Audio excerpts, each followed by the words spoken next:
জনরায়কে সম্মান দিতে হবে, কিন্তু সেটা সাংবিধানিকভাবে দিতে হবে, আইনগতভাবে দিতে হবে। এখানে ইমোশনের কোনো জায়গা নাই।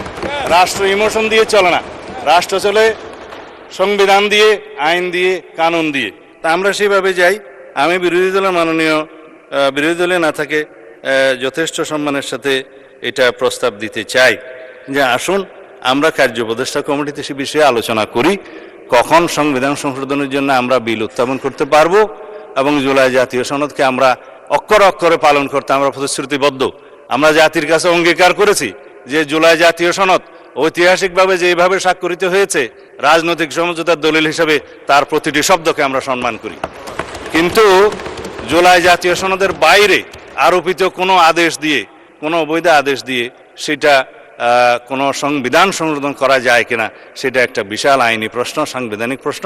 সেটাও আমরা ডিবেট করি, আলোচনা করি, আমরা কার্য উপদেষ্টা কমিটিতে আলোচনা করি এবং সংবিধান সংশোধনের জন্য আমরা বিল উত্থাপন করি।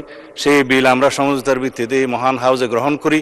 তারপরে এই সংবিধান অনুসারে রাষ্ট্র পরিচালিত হবে এবং ইনশাআল্লাহ আমরা সংবিধান মেনেই এই পর্যন্ত এসেছি এবং সংবিধান মেনে চলব।